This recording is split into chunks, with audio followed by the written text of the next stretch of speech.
सोलापूरला सोन्याचं वैभव का म्हटलं जातं? बँकेचं डोळ्यातलं पाणी आलं म्हणजे फाटकाला मी डोळे पाया पडलो मी अक्षरशः. सगळ्या जगातले व्यापारी इथे यायचे. नाव अर्जुन शामराव शितोळे. मी या मिलमध्ये जवळजवळ 29 वर्ष ऑटो विविंगला जॉबर म्हणून मी काम केलेलं आहे आणि मी या ठिकाणी कामगार शिक्षक म्हणून सुद्धा मी जवळजवळ 10 ते 12 इथं क्लासेस मी कामगारांकरता चालवलेले होते आणि ह्या सगळ्यांची ट्रिप घेऊन मी अख्खा भारतभर मी जवळजवळ 20 ते 15 वेळा मी इथं बाहेर ट्रिपला घेऊन गेलेलो आहे यांना. आणि कामगारांची एकंदरीत सगळी प्रगती त्यांची सगळी काय आणि राष्ट्रगिरणी कामगार संघाचं मी प्रतिनिधीसुद्धा होतो त्यावेळेला काय. आणि अशा अनेक गोष्टी आम्ही या ठिकाणी इथं राबवलेल्या होत्या. ही मिल अत्यंत भरभराटी चालत होती, पण न जाणू इथं काय झालं आणि ही मिल बंद झाली. 1896ला ही मिल चालू झाली आणि मला वाटतं 2003ला बंद पडली. आणि आम्ही इथून ज्यावेळेला स्वेच्छानिवृत्ती घेऊन बाहेर गेलो त्यावेळेला आम्ही प्रत्येकाला सांगत होतो की बाबा पुढच्या पिढीकरता ही मिल जिवंत राहिली पाहिजे, इथं बेकारी कमी झाली पाहिजे, पुढची पिढी या ठिकाणी इथं जगली पाहिजे. या दृष्टिकोनातून आम्ही इथून VRS घेऊन जाताना आम्ही या सगळ्या गोष्टी इथून सांगून गेलेलो होतो. पण दुर्दैव काय झालं की 2003ला ही मिल बंद पडली. फार मोठं दुर्भाग्य आहे सोलापूरचं की सगळे इथले उद्योग बंद झाले आणि या ठिकाणी आज एवढी मोठी बेकारी. आमची एकच अपेक्षा आहे की सोलापूरमध्ये काय ना काय उद्योग यावेत आणि सोलापूरची पुन्हा भरभराट व्हावी. आज वास्तूबद्दल नेमकं काय सांगता येईल? हनुमान मंदिराविषयी काय सांगता येईल? आमच्या ऐकण्यामध्ये हे असं आहे की ज्यावेळेला राजा धनराजगिरीजी आणि यांनी इथं ही स्विमिंग टँक म्हणून यांनी त्याचा वापर या विहिरीचा करण्याकरता इथं विहीर ज्यावेळेला त्यांनी खोदायला चालू केली तर ती मूर्ती या ठिकाणी स्वयंभू याच्या स्वरूपात ती मूर्ती मिळालेली आहे असं आमचे इथं जुने कामगार आम्हाला सांगत होते. आणि त्या मूर्तीच्याच सेवेची जवळजवळ आम्ही 21 दिवस इथं अनुष्ठान केलं आणि त्या मूर्तीचा चांगला प्रसादसुद्धा आम्हाला मिळालेला आहे. आणि म्हणून दरवर्षी आवर्जून पुण्यावरून मी या ठिकाणी मारुती हनुमान जयंतीच्या दिवशी या ठिकाणी दर्शनाला मी अगत्याने आणि ह्याच्याने येतो मी आणि इथं दर्शन घेऊन गेल्यानंतर मला पुढची ऊर्जा पुन्हा वर्षभर मिळते. तसंच अण्णा पवार महाराजांच्या इथं मी सुद्धा बजरंग हनुमान जयंतीच्या वेळेला मी त्या ठिकाणी सेवेला जात होतो. तिथेही अनेक महाराष्ट्रातून बाहेरच्या देशातून लोक महाप्रसादाला यायचे. साहेब, आता लोकप्रतिनिधी असतील, आमदार खासदार असतील, प्रशासन असेल, त्यांच्याकडनं ही जवळपास जी काही 20 एकरपेक्षा जास्तची एकरचा जो परिसर आहे त्याचं नेमकी काय भरभराट हवी अशी तुमची भावना वाटते? आमची भावना ही अशी आहे की या ठिकाणी काहीतरी उद्योग आला पाहिजे आणि तो असा उद्योग आला पाहिजे की इथल्या सगळ्या जे बेकार शिकून जी बेकार मुलं आहेत किंवा जे पुण्यामध्ये जे शिफ्ट झालेले आहेत ते पुन्हा इथं यावेत, आपल्या आईवडिलांजवळ राहावेत, आपल्या घरामध्ये राहावेत.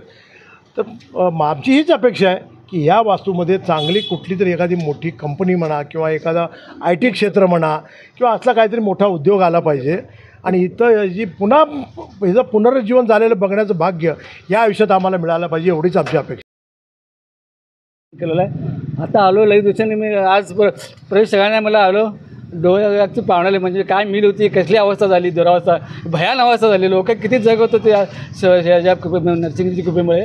खूप दुःख झाला. आता ही मिलमध्ये आज मिलमध्ये काम केलं 8 वर्ष. अक्षरशः डोळ्यातलं पाणी आलं म्हणजे फाटकाला मी डोळे पाया पडलो मी अक्षरशः. ह्याच्यामुळे आम्ही पुलाला आमचे मुलं शिकले, ह्याच्यामुळे पुढे गेले. एवढं ह्या मिलने आम्हाला खूप दिलेलं आहे. पण ही मिल अशी होईल असं आम्हाला स्वप्नातसुद्धा वाटलं नव्हतं. आता शेवटी आता वडीलधारी मंडळ आहेत, जवळपास खूप नवीन पिढीला याची माहिती नाही. परंतु जेव्हा आपण कामाकडे देव म्हणून बघतो, इथला एक आपण आत्ता इथला जिवंत अनुभव बघतो आहे की या गेटला त्यांनी नतमस्तक झाले, नमस्कार केला, कारण ते काम म्हणजे माझा देव होतो अशी त्यांची भावना आहे. चा पूर्ण मागचा इतिहास सांगायचा झाला तर 1956 साली माझे वडील सांगतात की ही मिल बंद पडली होती. राजा नरसिंहगिरीजीला खूप कर्ज झालं होतं. सट्टे बाजार शेअर मार्केट जसा होता त्यावेळेला सट्टे बाजार चालायचा. कापडधंद्याला नुकसान आल्यामुळं ह्या मिलची वाताहत झाली, कर्ज खूप झालं. सावकार लोक येऊन त्यांनी कोर्टाकडनं सील लावलं. मग कोर्टाकडनं सील महाराष्ट्र राज्य वस्त्रोद्योग महामंडळ म्हणून स्थापन झाल्यानंतर त्याच्या अगोदर यशवंतराव चव्हाणांनी प्रयत्न करून काही URS खाली ही मिल घेतली चालवायला.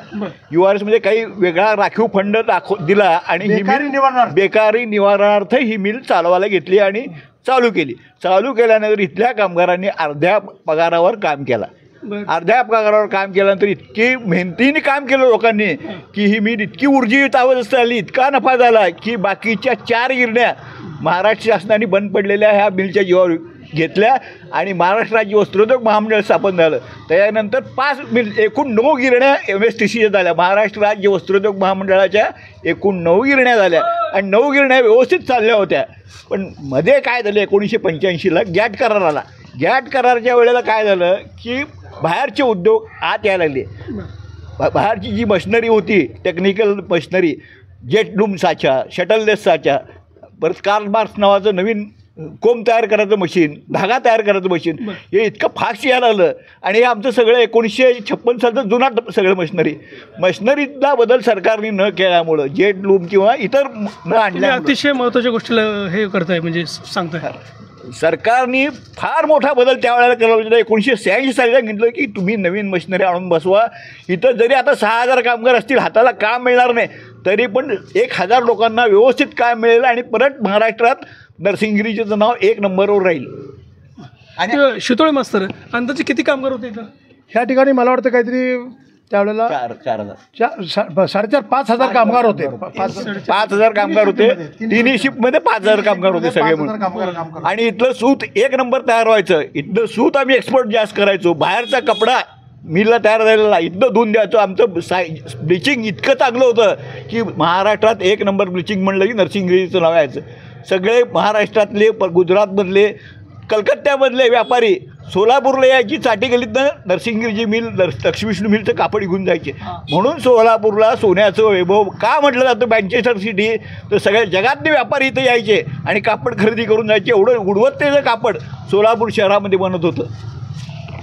सोलापूरला मँचेस्टर का म्हणलं जायचं याचं उत्तर इथल्याच असलेल्या एका मिल कामगाराने, इथल्याच असलेल्या एका अस्सल सोलापूरकरांनी दिला आहे. हा जो नरसिंहगिरी मिलचा जो इतिहास आहे, नेमका आज इथले काय काय घडलं आहे हे सोलापूरकरांना दाखवण्याचं याच्या पाठीमागचं एक मुख्य कारण आहे की हा इतिहास, इथला सुवर्णकाळ पाहिलेले इथं काही जे मान्यवर आहेत, काही जी मोती आहेत, हे मोती आपल्यासमोर आणणं, त्यांचे विचार आपल्यासमोर आणणं, त्यांच्या मनात असलेली तळमळ आपल्या सोलापूरकरांच्या समोर आणणं हा हेतू होता. मी महेश हणमे, MS13 न्यूज, सोलापूर.